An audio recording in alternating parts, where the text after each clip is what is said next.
Welcome to 5 Star Weekly. The bottom hasn't fallen out yet, but the real question is, what now? We're getting all that and more coming up. Before we get into it, become part of the notification squad by hitting the bell next to the subscribe button on YouTube. Welcome to the show, 5 Star Fam. I'm AJ, and Atl Utd unfortunately lost another one, this time at home against the Philadelphia Union. The reverse fixture was not kind to us as well, but before we get into that match review, let's give some big shouts out to our loyal Patreon fam, most notably Gavin, Jordan, Niall, Andrew, Chris, Nick, and Jeff. Thank you guys so much as always. But last Saturday at the Benz, it was just another drab affair for the Five Stripes, and 1-0 loss. I mean, and this is before a stretch of 3 games in 8 days. Essentially, the Philadelphia Union coming in into this match second place. We were 14th, and Golden Boot leader Ty Baribo. Unfortunately, he played a part into this match as well. But Ronny Deila'S said that we had 5 big chances, but we didn't put anything on goal. But when Philadelphia get their opportunities, they do it, and they won. And he said that I feel that when they get the ball in the box, they are more dangerous than us. That's the main part. When they have a set play, I feel that something will happen. When we have a set play, I don't see it. I feel we're not accurate enough and not aggressive enough, and that's a challenge we have as a team. We can play as much as we want. I don't think Philadelphia played beautiful football, but when they go straight and they win balls and they get balls in the box, so they are dangerous when crosses and set plays happen. That is the difference between us and them right now. I mean, I think that assessment is correct, to be fair. It is definitely one of those where, we're wholly unlucky in some senses too. There was some chances, but even without Andre Blake for Philadelphia Union, Andrew Rick, their young goalkeeper, he was able to stand on his head. And is that just always the case with Atl Utd, with either a homegrown player, with a young player, or a goalkeeper? This case, it was all wrapped into one. But as far as our chances, you have chances where we are just wide, like the TRA header. You have, it's just, we did probably have a number of big chances, but we are allergic in front of goal. And it is definitely something that, TRA, he was played probably because of the hot hand to a degree. But even Emmanuel Atl, when he came on later, wasn't able to make as much of a difference. It really seemed like it's just more the lack of service towards him. But as well, Lennon came off due to an injury, and you saw Saba came on, try to create some chances, but ultimately, as I was kind of calling for, possibly to start with Saba a little bit more attacking oriented, especially at home. I think that's something that maybe would have suited us well, but it possibly wasn't the actual game state for him. As well, Saba's not really brimming with confidence at the moment either, not starting after being pretty much probably our MVP last year. So, it is definitely completely uphill for him as far as Saba goes. But Ajani Fortune, he started this match, and he was a lot of places. He was everywhere, but he was definitely our man of the match. I say definitely instead of probably. I think, but it's one of those things where obviously we didn't we didn't score a goal. So it's kind of moot in the sense of that, but it is where, he gave us the most energy. He popped up in so many of the areas for us where we did actually, look at least threatening in some senses, and especially, I think, that first half, it looked all right. And ultimately, though, it's the tale of two halves. And yeah, when we give up a penalty, and I mean, let's just face it, Braguzan, he's not saved that many penalties in his time with us. And why would it be any different? Ty Baribo, he puts it away. And yeah, that's really all they needed. We really didn't look like scoring, even though we created some chances. But, otherwise, it's just another drab performance. And this time, in front of fans that, I think there were still a good number of fans that did show up. It was fairly empty in terms of how it looked inside. I guess around the seats, but around the concourses, it still felt not really that different. So fans are still showing up, and likely because we've already paid, but as well, I mean, a lot of fans probably didn't really maybe want to make the trip either. So where you saw the empty seats, I don't blame them. But there were some boos at full time, but I mean, I think there's just so many casual fans probably getting there for their first match. It's cheap tickets. There's a bit of that action, but it's also just like I don't think the casual fans really know enough to really boo anyway. So it's it's kind of just a little bit of a catch-22 really in that regard. But I think the less said about this match, the better. I mean, it's just really let's be honest, who's really digging in hard on these performances right now anyway. We're just losing match after match, and it's just if you are really concerned about the minutia of the play, I think it's past that point. Already it's we're a third of the season in, and we obviously cannot seem to find any continuity.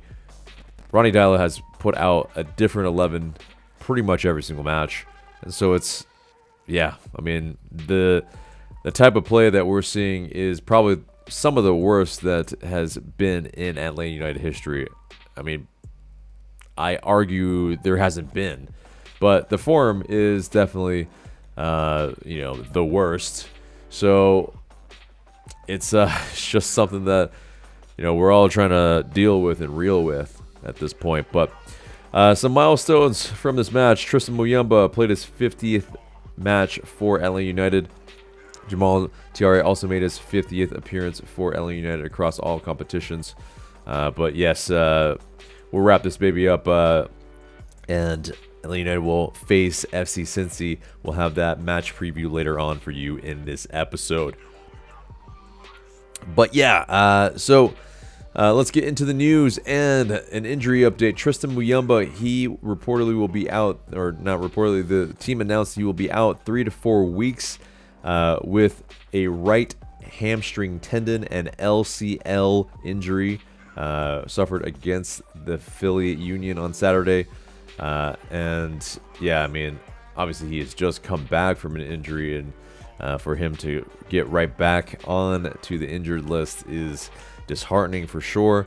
Brooks Lennon, he will miss one game with at least, one game at least, according to AJC, with a quadriceps injury that he suffered against the Union as well. So, it's just insult to injury for sure. It's definitely frustrating.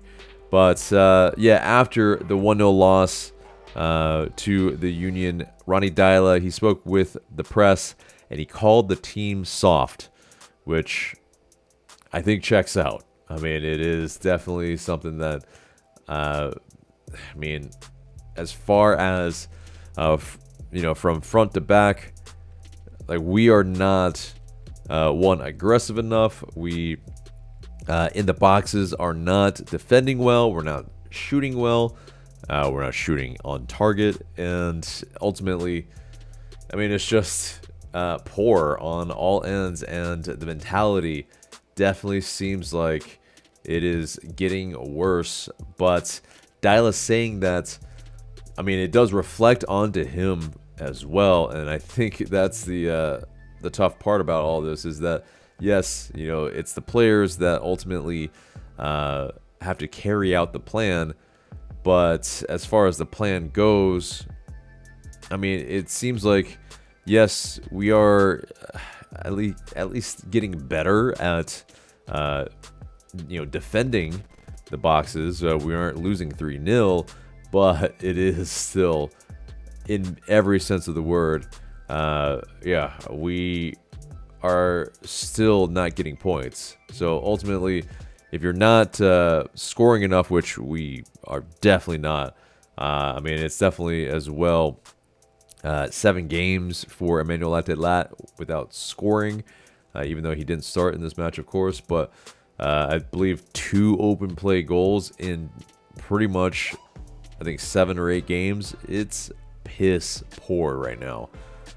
But AJC spoke with Garth Lagerwey, and he came right out at the beginning, said that Ronny Deila'S' job as head coach is safe, so is Chris Henderson's.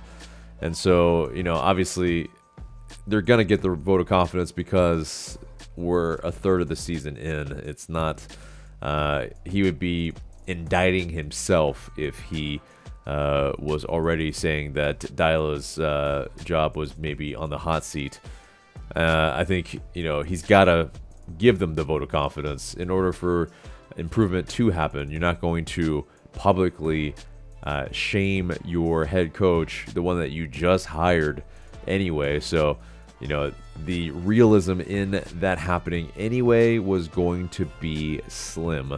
But yeah, as far as the players though, yes, it is definitely interesting that according to AJC, that yes, really no player is safe except for most likely the DPs, of course, Miguel Almiron, Emmanuel Atl, and Alexei Moranchuk.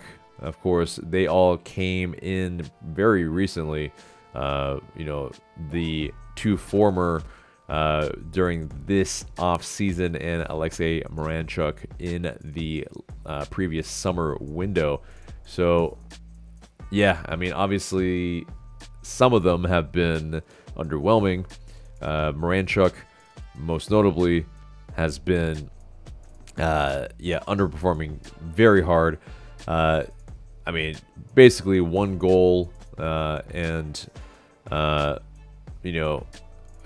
goal this season, 1 assist this season, I believe, as well. It's really not good returns, especially for the chief creator.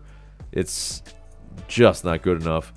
He might have the best, he might have the most key passes, but as far as a player that is supposed to be kind of a person that can put in through balls, he has yet to have a successful through ball this season.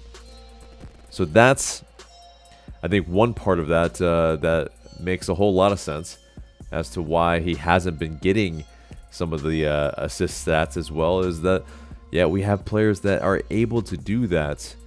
Pretty much all the forwards except for him are able to run in behind, but the balls have not been there for them.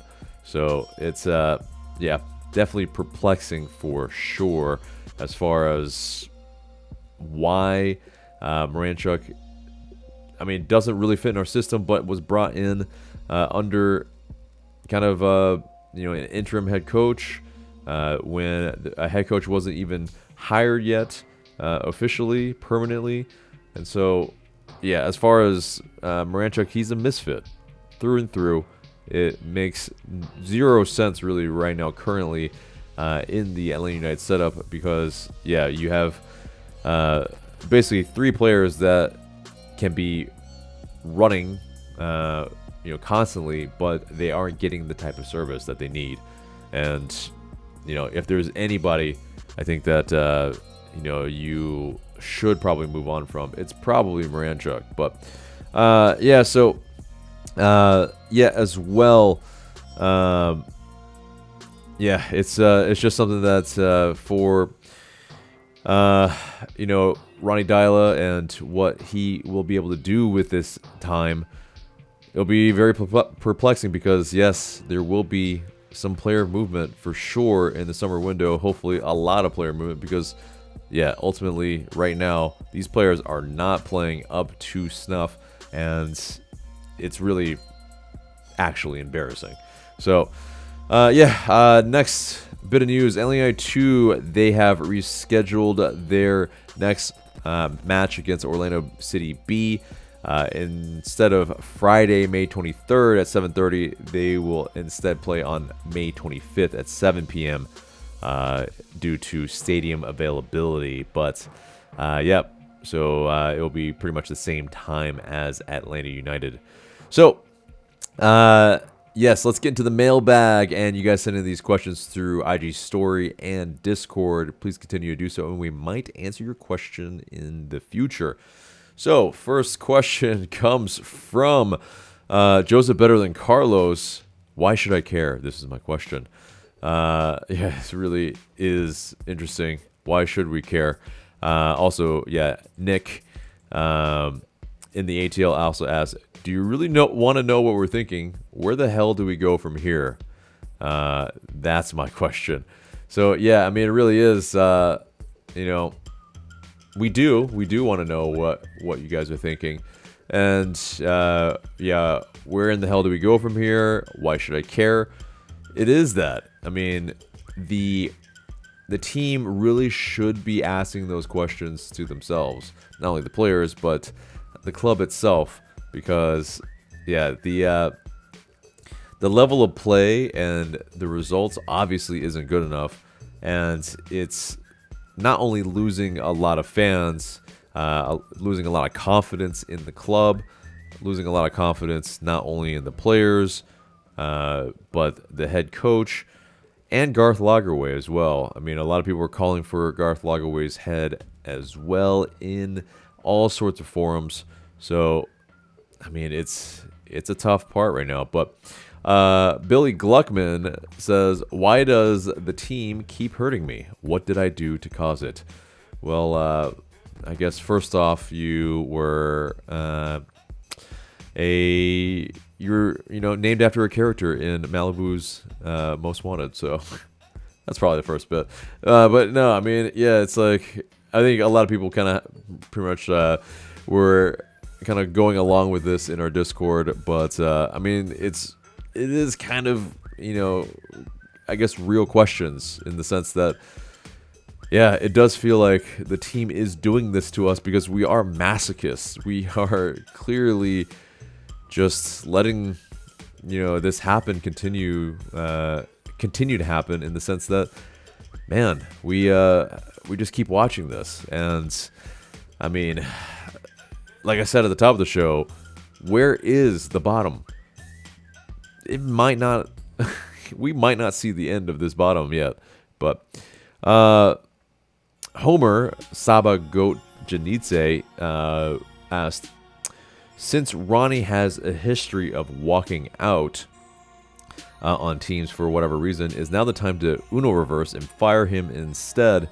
Obviously, Lagerwey mentioned that he will be kept. How long that will be is the question. But, I don't think right now is the time to move on from him. I mean, the players are underperforming, but I'm not really sure that he can do much else. He has changed a lot of things, changed the system, changed formations, changed the personnel, and I mean, it's just as far as what he can do, I think his hands are a little bit tied. He can only motivate these players so much when they themselves are not putting the ball in the back of the net. I mean, he is kind of Well, there's this next question. Deck Fam Sam, is Ronnie not responsible for telling the wingers and tens how to position themselves on the field? Why does it seem like Miggy, Mira, and Saba are always out of position, even at this stage of the season? Well, I think there's a bit of hero ball trying to be played here, where players are coming back more for the ball, and in that sense, they're going to be a little bit out of position. Moranchuk obviously has been asked to play in those deeper positions at times this season as well. But, as far as Pep Guardiola, when he was at Barcelona, it was something that he implemented where he was rigid in where the players needed to be in order to help with build-up to get to the final third. So the first third, the second, basically they had to be positionally pretty much where Pep Guardiola wanted them to be. And then in the final third, that's where your wingers and forwards, as long as you did your job up to that point, you had the freedom to express yourself in the final third. And yeah, I think what's clear is that, well, we lack the ability to be able to build out from the back in a progressive way, in a way that actually benefits Atl United. And I think that's a large part of the issues that we have playing as a team right now, is that the forwards are pretty much starved of very good service. So they are having to track back a lot more. They are having to come deeper to retrieve the ball. And yeah, essentially we're very far away from the box. And when we are in the box, we're lacking that confidence to be able to put the ball away. And, I think it starts with not having your defenders pretty much healthy, for one. And, the guys that are in for the, as the understudies are absolutely, trying their best, but they're just not good enough as far as, basically creating enough of the build up to be able to get into the final third in a way that actually allows us to play good football. And we make too many errors. So in that sense, it just really gets to a point where how much can you do when basically your entire back line is decimated with injuries constantly? Like, basically, Stian Gregerson has been in, I'm guessing, a percentage of like maybe 10 to 15% of the game so far. And Brooks Lennon as well, where, okay, yeah, he leaves a lot to be desired anyway, in a sense. But, it's a bit of that. Derek Williams, kind of being played out of position as well at times, being the right center back. Luis Abram, I think, just really not being good enough on the ball to really, I think, kind of dictate things from the back line. And then Pedro Amador, pretty much just as much unhealthy. And so, you kind of have such a makeshift back line constantly. I think it affects where Miggy, where Moranchuk need to be in order for us to be successful. So it's a team-wide thing for sure. But let's see. So let's see. There's a bunch of funny questions, but we won't really answer those because they're just kind of pretty much saying the same thing. Dr. Magnifico is saying, which ancient deity do we collectively piss off to deserve this? And other people are saying, shit, I'd be willing to pledge what's left of my soul to Lil Nicky at this point, aka the devil, which is hilarious there. But Let's see. T. Niff also asks, where's Rob Valentino now, and why didn't management let him stay and build on his momentum?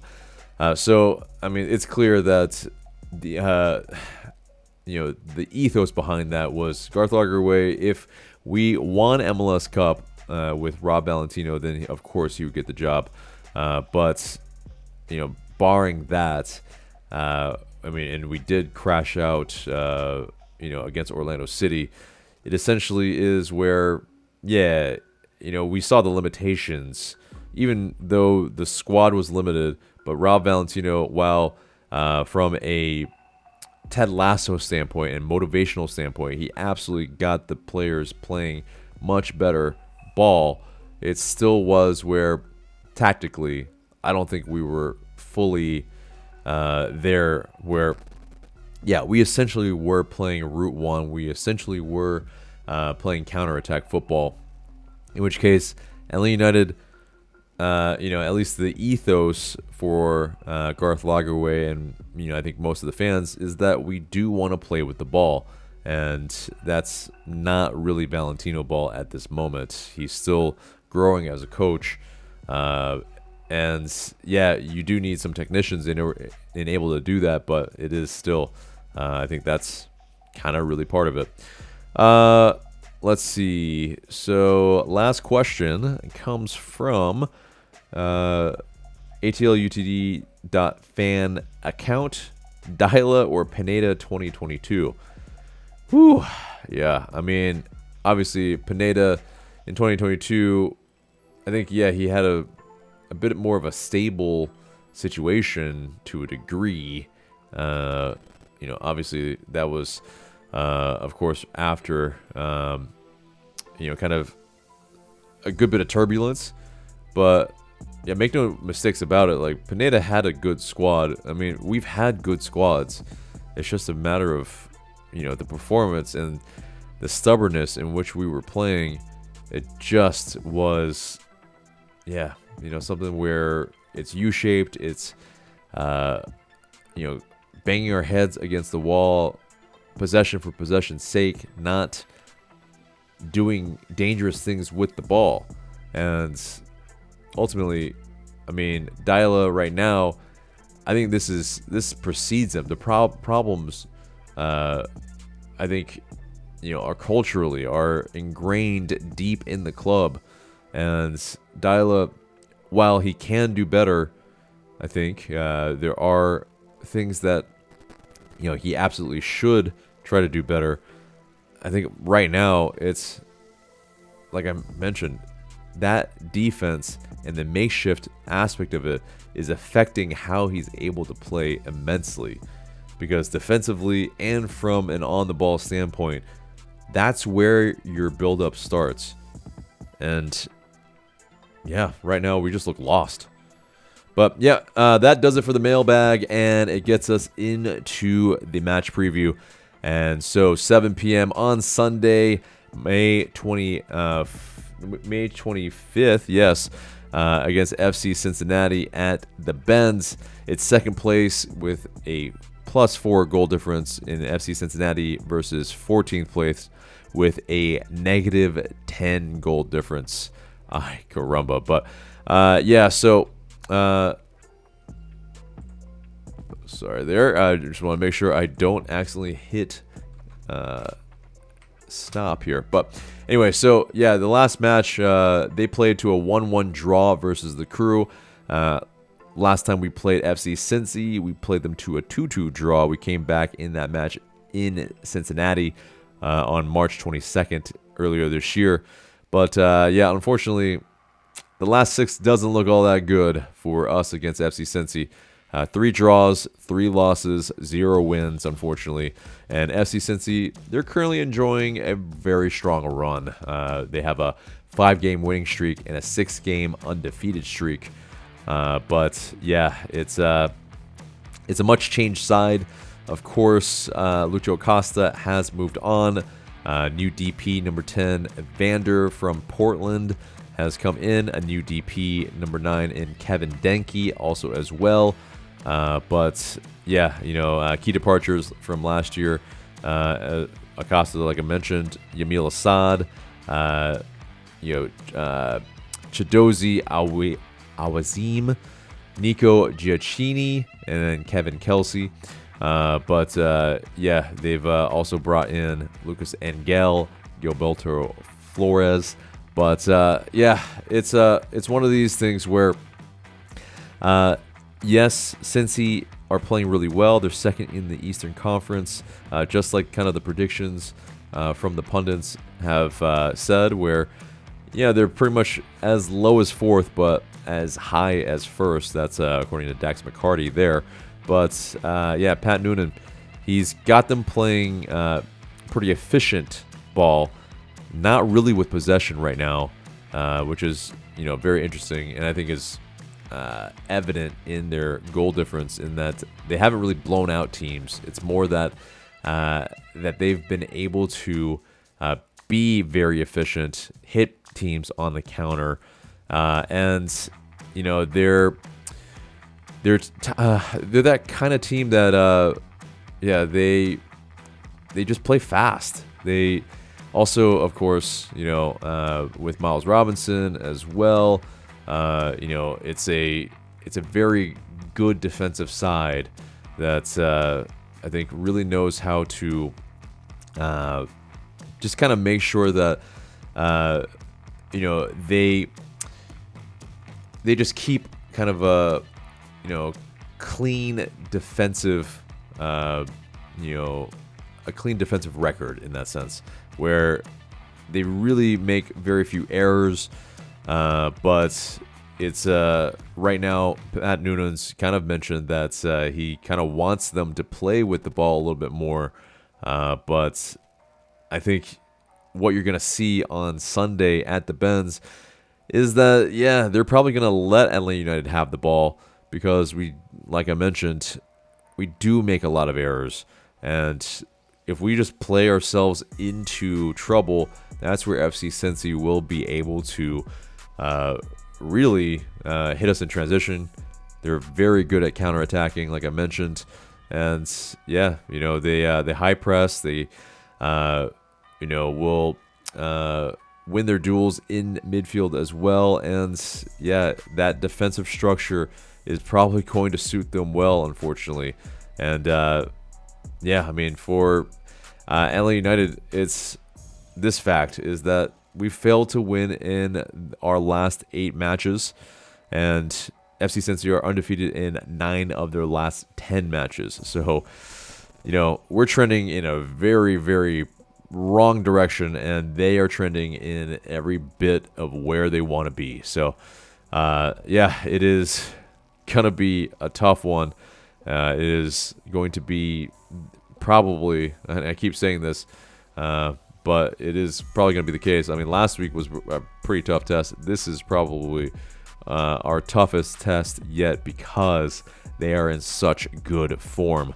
But the odds, according to Bet365, very interesting. Home win at 40.8%, draw at 37%, and an away win for FC Cincy at 27%. But I think that's just accounting for maybe that most home teams are winning in MLS, except for LA United right now. But yes, of course, the unavailable players for LA United: Muyumba, 3 to 4 weeks, like mentioned before. Lennon out at least 1 game with the quad injury.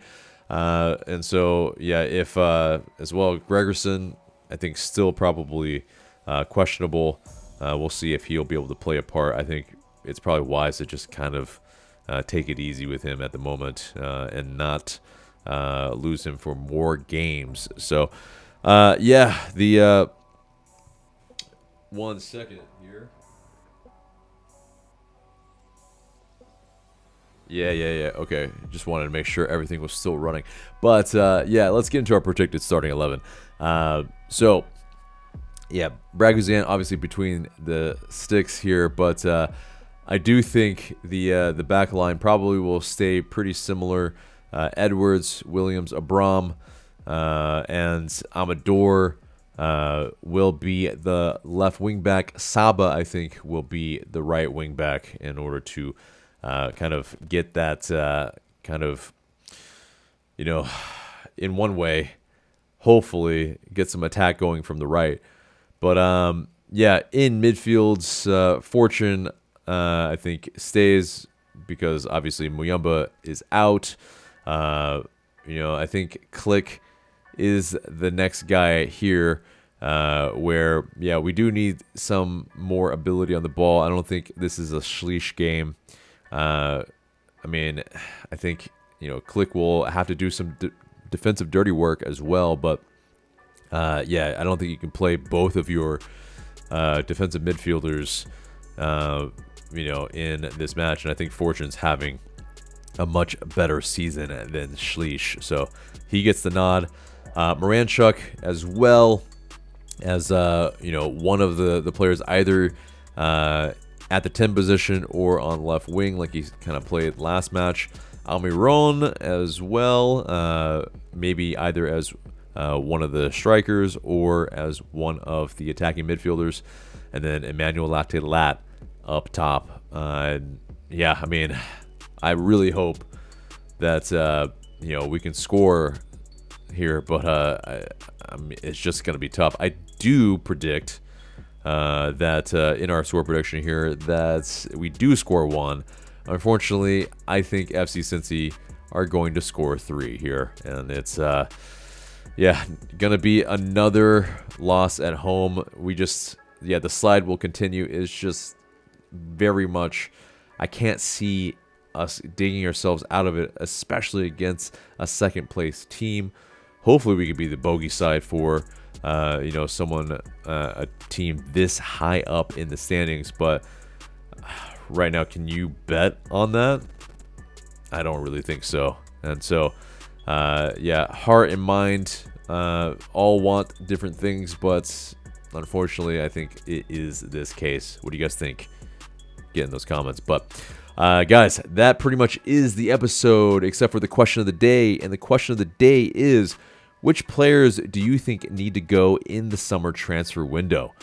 Let us know in the comments below. Looking forward to what you have to say. But guys, that is the episode there and there. Remember to like, share, comment, and subscribe. I've been AJ. Thank you guys so much for watching, and we will see you in the next video.